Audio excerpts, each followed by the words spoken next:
Thank you. तो welcome friend, हमारे एक नए एपिसोड में, जहां हम डॉक्टर एस श्रीनिवास जी के बाद बात करेंगे, उनके विजडम का फायदा लेंगे और आगे बढ़ेंगे।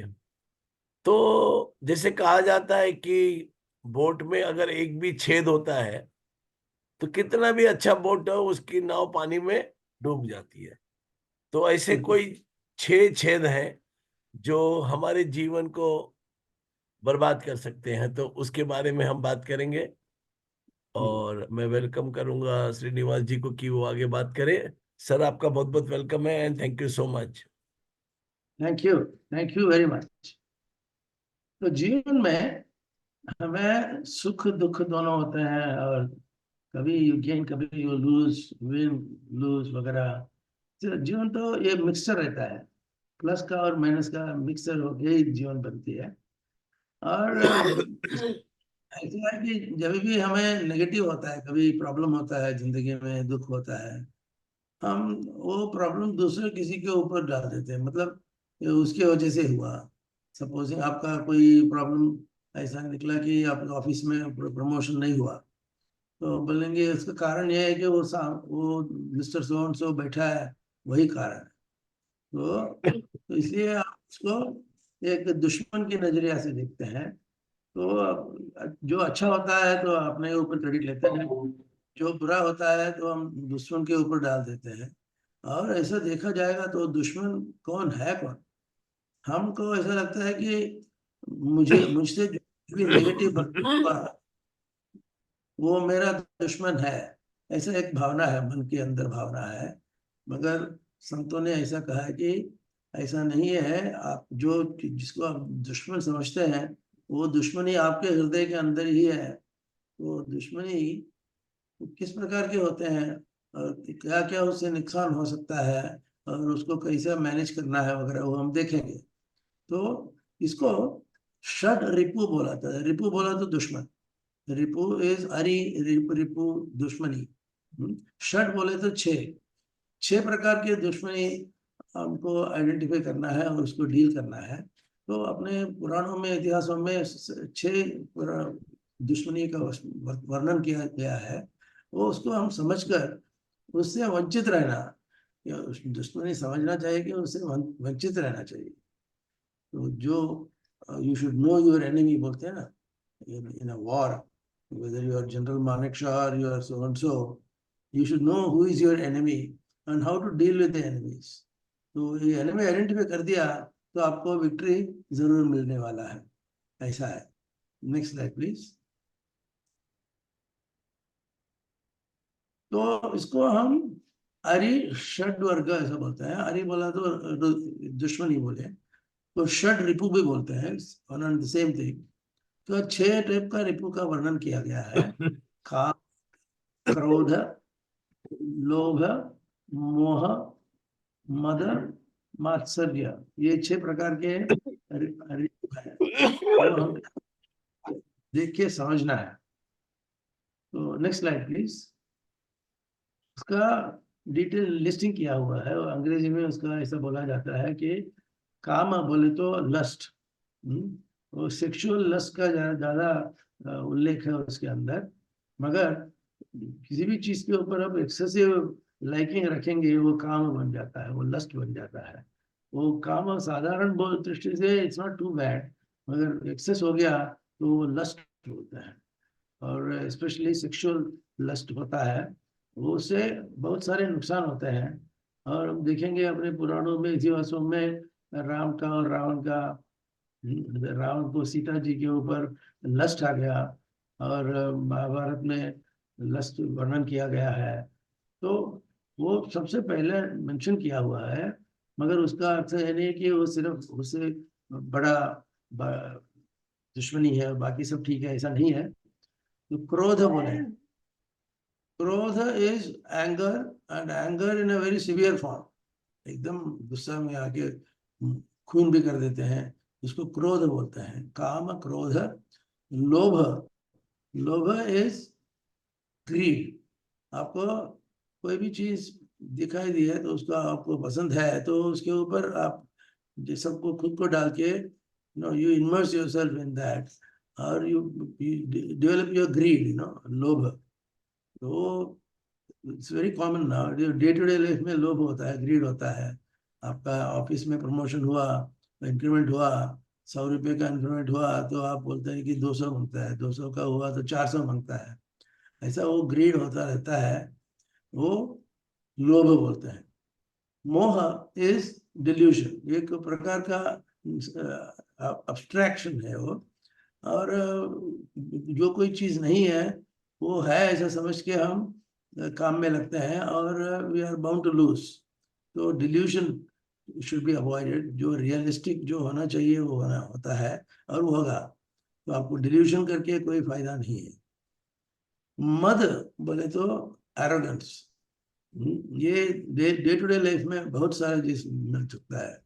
हमारे पड़ोसी के सामने कुछ अपने कोई बात कही और हमने उसके ऊपर रिप्लाई किया, उसके रुबाब देके, दादागिरी करके, अरोगेंस करके आप करेंगे, वो मद होता है। वो डे टू डे लाइफ में एवरी 10 मिनट्स मद का प्रदर्शन होता है।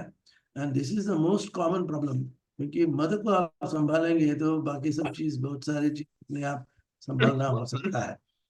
और मात्सर्य, जेलसी बोलते हैं, जिसको आप जो बाजू वाले का गाड़ी अच्छी तरह आपकी गाड़ी से अच्छी है तो आपको जेलसी आ जाती है। बाजू वाले ने BMW लिया, बाजू वाले ने रोल्स रॉयस लिया, वो देख के आप जलते हैं, जलन होता है ना, उसको हम बोलते हैं कि जलना।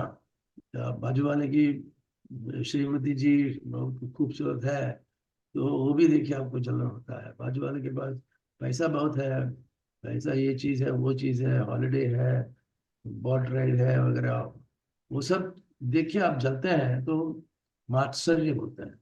और मात्सर्य is very common day to day life में। मद और मात्सर्य का रेफरेंस बहुत सारे दशा में मिल सकता है आपको। काम इज नॉट दैट कॉमन, क्योंकि we are busy with other work. And काम is okay if you are a king like the ये रावण और दुर्योधन। लेकिन काम, ये तो काम को इतना relevance day to day life में नहीं है। Next slide please. ये लव और लस्ट का उदाहरण दिया हुआ है। लव और लस्ट दोनों एक ही चीज है, मगर लव बोले तो लेजिटिमेट लाइकिंग, लेजिटिमेट होना चाहिए। लाइक शादी करने के बाद जो लव है वो लेजिटिमेट है, वो पॉजिटिव है, वो अच्छा भावना है। अच्छी तरह से आप लव करेंगे तो आपका मैरिज सक्सेसफुल रहेगा, लव नहीं है तो मैरिज बिगड़ जाएगा वगैरह। अगर उसी को आप एक्सेस कर देंगे तो जिसको हम लस्ट कहते हैं, ये रॉन्गफुल लव है, जहाँ पर लव होना नहीं चाहिए। फिर से रिपीट उदाहरण देंगे, रावण और सीता जी, जिसके ऊपर सारी दुनिया बात करती रहती है, सारे रामायण की बात होती है। राम मंदिर का भी वहीं से आइडिया पैदा हुआ है वगैरह वगैरह। तो आपको एक्सेसिव और अनजस्टिफाइड उस प्रकार का लव आ गया तो it becomes a very very aggressive form of love, जिसको हम लस्ट बोलते हैं।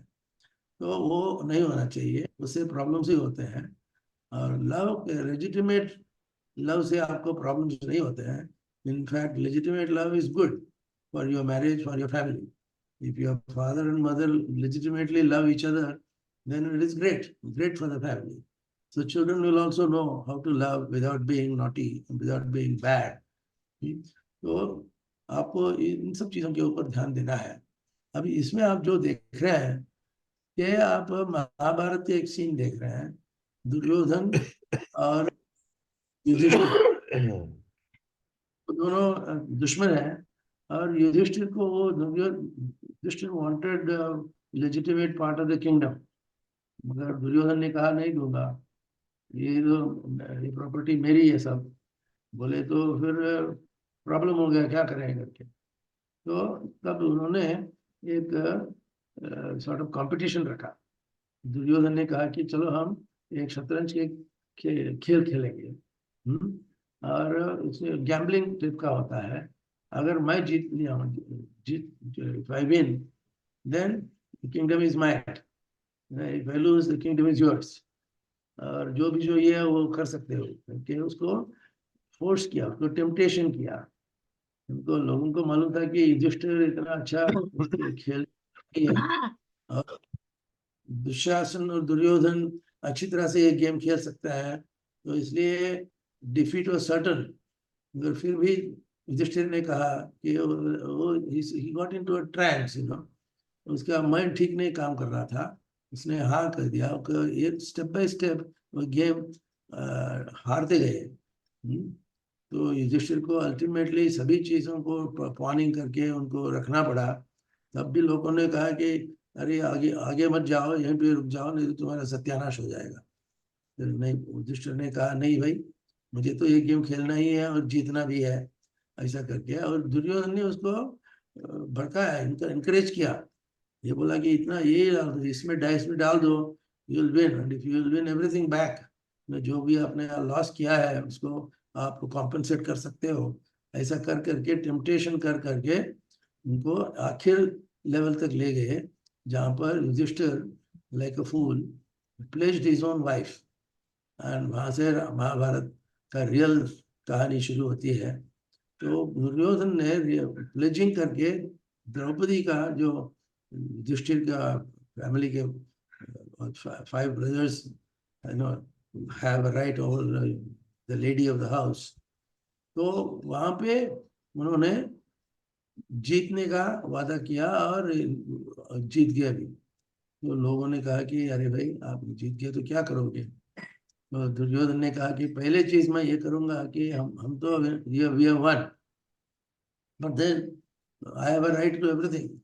I have a right over to Yudhishthira's brother, sister, wife, family, ये वो। तो उन्होंने ये कहा कि द्रौपदी को, आई ले माई क्लेम ऑन द्रौपदी करके द्रौपदी को अपने तरफ खींच के वस्त्र हरण करने का एक चैलेंज दिया उन्होंने कि द्रौपदी मेरी मेरी हो गई है, मैं उसको कुछ भी कर सकता हूँ, तो उसका वस्त्र हरण करेंगे, उसको इंसल्ट करेंगे, ह्यूमिलिएट करेंगे करके। वो द्रौपदी वस्त्र हरण महाभारत में एक बहुत बड़ा चैप्टर है, उसके अंदर व्यास व्यास ने बहुत अच्छी तरह से बहुत सारे वर्णन किए हुए हैं। वो क्या हो सकता है, उस लेवल पे आदमी कैसा पहुंचता है, और ऑल बिकॉज ऑफ रिपू। षट रिपू में काम क्रोध लोभ मोह सब होता है। तो वहां पे द्रौपदी को सफरिंग करना पड़ा, and she had to literally face the humiliation of disrobing. और ऑफ कोर्स उसने भगवान श्री कृष्ण से प्रार्थना की कि मेरी इज्जत संभालो, राखो लाज हमारी रे, ऐसा मीरा जी ने एक भजन में कहा है। तो ऐसा करके फिर उसको वस्त्रहरण से बचाया श्री कृष्ण ने। मगर युधिष्ठिर तो he was a fool, he lost everything and he didn't bother also, and he was very very shy। क्या करें क्या? But eventually it turned out that way। Next slide please. हाँ, अच्छा, ये लालच जो है, माइडस करके एक राजा था वेस्टर्न इसमें पैथोलॉजी में। माइडस करके एक जो राजा, वो प्रोमिनेंट रोल होता है, उसका उदाहरण भी दिया जाता है। वो हर एक चीज को लालच में पड़ के कहीं भी हाथ लगाएगा वो सोना हो जाएगा। अभी घर में जाके दरवाजा खोलेगा, दरवाजा धोना ये हो जाएगा, सोना हो जाएगा। और आगे जाके और कोई चीज को हाथ लगाएगा वो सब सोना हो जाएगा। उसने कहा अरे वाह, बहुत बढ़िया, मेरे पास इतने सोने सोने आ गए हैं, तो आई एम ग्रेट। ऐसा करके वो आनंद से वो नाचने लगा। तब उसकी लड़की पापा पापा करके उसको आके किया। तो क्या हुआ, उसकी लड़की वो सोने के लड़की बन गई, मतलब वो she lost her life, but she became a gold statue.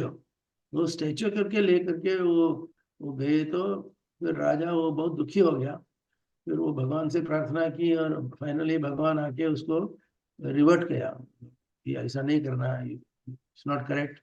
इसको रिवर्ट करके उसका जो वरदान ऐसा दिया गया था वो पाप निकला, वो it became a very bad thing, तो everything I touch shall turn into gold, ये गोल्डन टच माइडस का, माइथोलॉजी में गोल्डन टच का रेफरेंस है।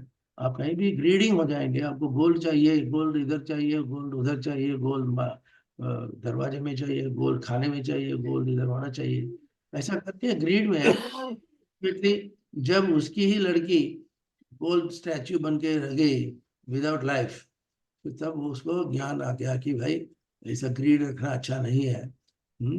तो मद मात्सर्य जो भी है ना, और काम क्रोध लोभ मोह मद मात्सर्य, सब चीजों को कंट्रोल में रखना बहुत जरूरी है।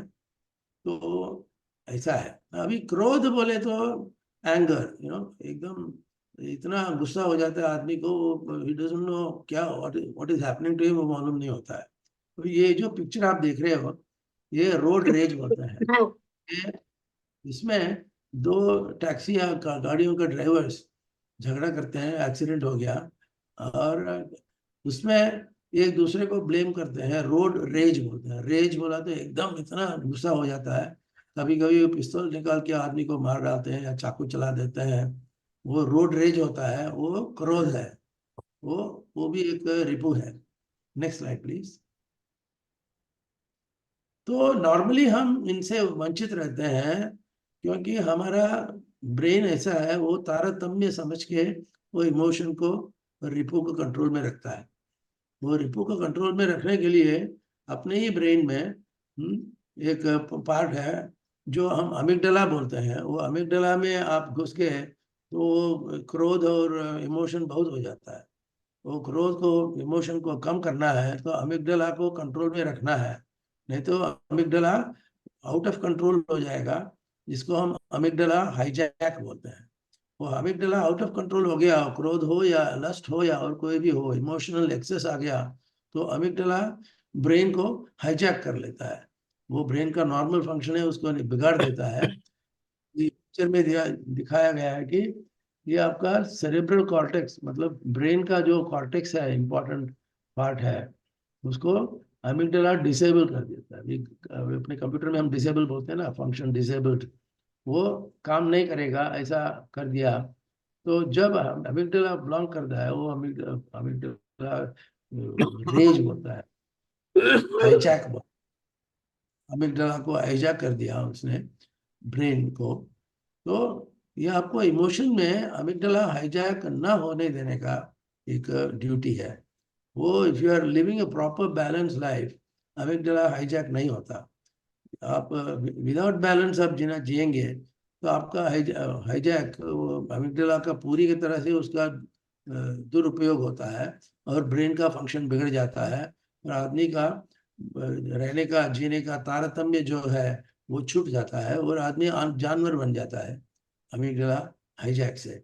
वो अभी षड ऋतु में है, षड ऋतु को ध्यान में रखते हुए हमें अमिगडाला हाईजैक ना होते हुए जीना है। Then we don't have to do anything about outside enemy, you know। जो भी अपने जो जो एंगर वगैरह वगैरह जो भी है, षड रिपु है, वो आउटसाइड से आता है। मगर हम ये अमिगडाला जैसा चीजों को कंट्रोल में रखेंगे तो अपने को अपने आप ऑटोमेटिक कंट्रोल को ध्यान में रखना है। डॉक्टर नेक्स्ट साहब थोड़ा स्लाइड आप प्लीज। पीछे जाइए, आपका चेहरा कट रहा है। हाँ, तो बोलिए। अमिगडाला, हाँ, अमिगडाला और सेरेब्रल कॉर्टेक्स दोनों को बैलेंस रहेंगे तो अपना बिहेवियर, बर्ताव ठीक रहेगा। और षड रिपु को हम कंट्रोल कर सकते हैं। Next slide please.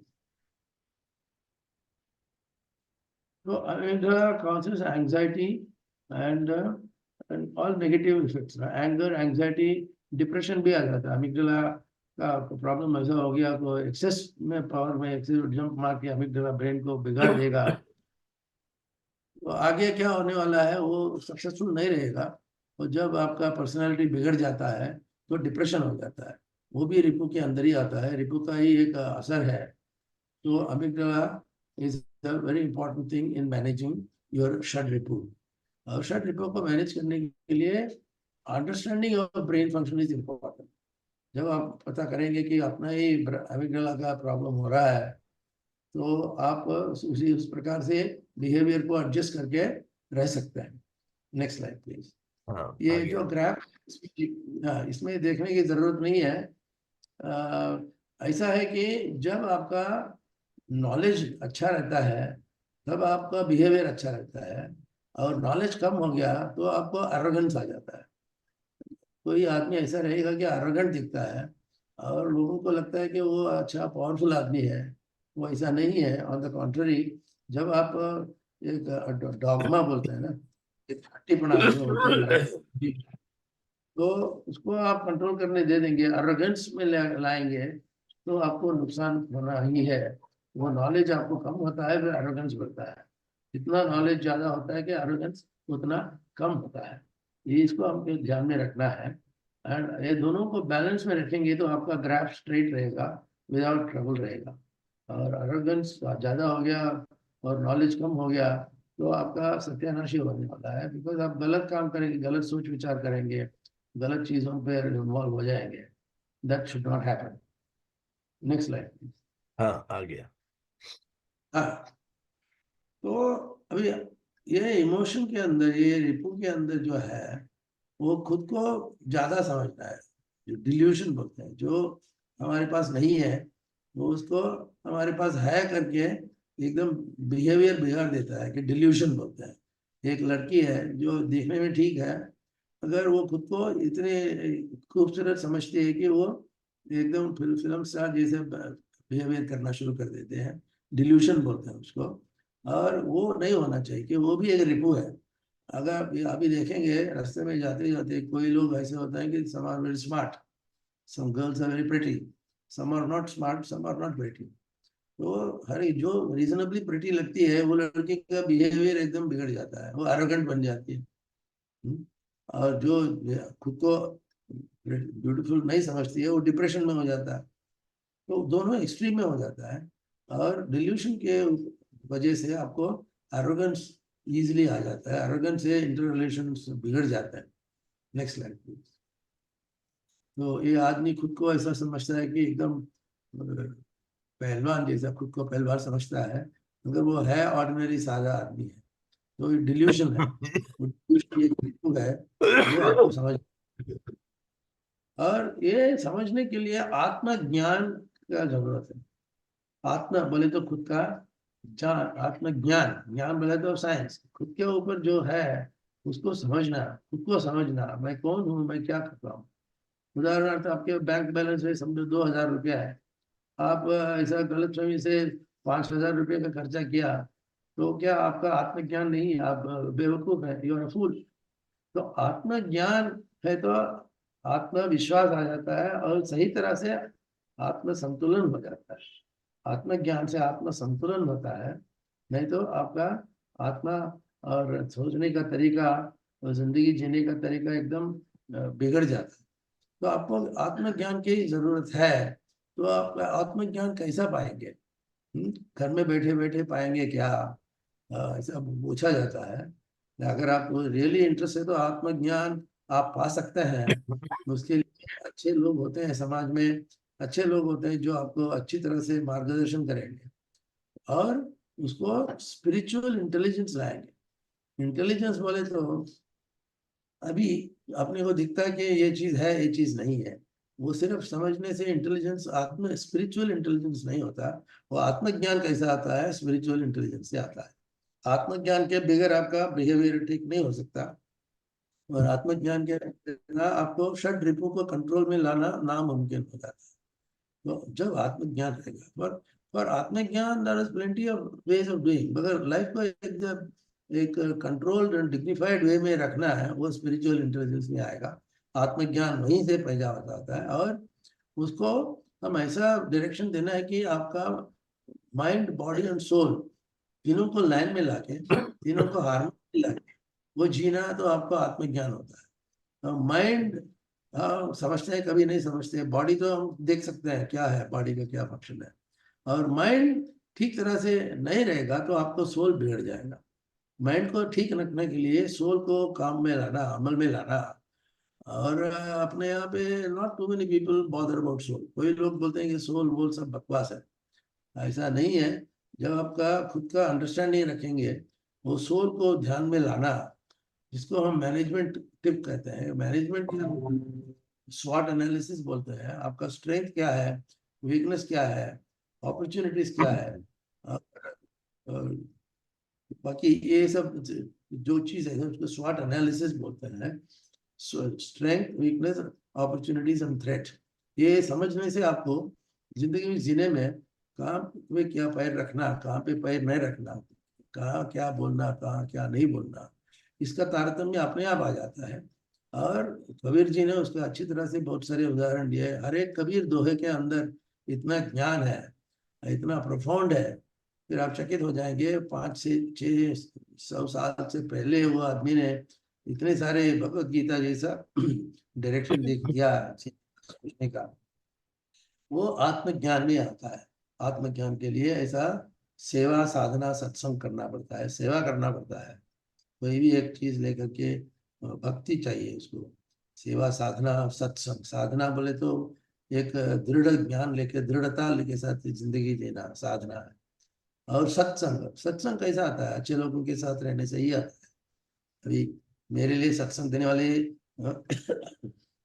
जैन साहब है, जैन हाँ, साहब मेरे वैसा वर्षा। वैसे वर्षा।